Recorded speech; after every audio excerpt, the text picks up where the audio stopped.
ওই যে দিনাজপুরের বৈশাখী মেলায় বাঁশি বেচতে গেছিলাম। মেলা শেষে দেখি 6-7 বছর এক ছেলে আমার আর পিছ ছাড়ে না। এতিম আমার সাথে চলে আলো। আর নবীন আমার বেটির ঘরের নাতি, খুব চঞ্চল, এখন স্কুলে যায়। বাঁশি বাজিয়ে তাহলে জীবনটা পার করে দিলেন। আচ্ছা, আপনার জীবনে এমন কোনো স্বাদ আহ্লাদ আছে যা এখন পর্যন্ত পূরণ হয়নি? না না, আমার জীবনে এমন কোনো স্বাদ আহ্লাদ নাই যে পূরণ হয়নি। তবে একবার ঢাকায় যাওয়ার ইচ্ছা। ঢাকা? ঢাকায় আপনার কি কাজ? না, কিছু কাজ নাই, তবে রাজধানী শহর, শহরের লোকজন কেমন হয় এই আর কি। আচ্ছা দাদা, আপনি একটু বাঁশি বাজান তো, আমি আপনার একটা ছবি তুলবো আর কি। আচ্ছা। প্লিজ একটু বাঁশি বাজান।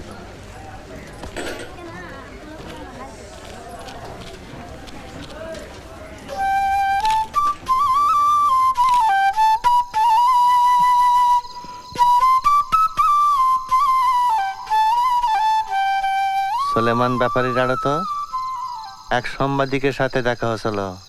তো চাচা, আপনার তখন আমার সাথে যাইতে হইব। কই? ঢাকা। ঢাকা?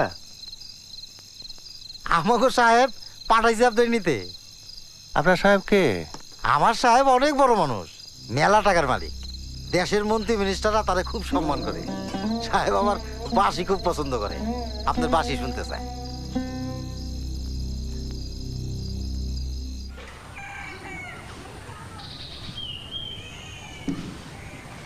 দাদু দাদু, আমিও যামু, আমিও যামু, আমিও যামু। তুই মার সাথে থাক ভাই, মা একলা থাকবে। না, আমিও যামু।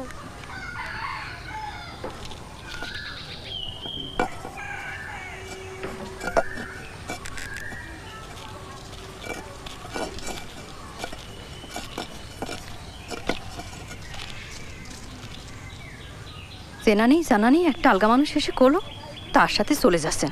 আরে না না, তুই চিন্তা করিস না, চাচা, কত সম্মান করে দেরি আসে। হয়ে যাইতেছে, তাড়াতাড়ি আসেন। যাই।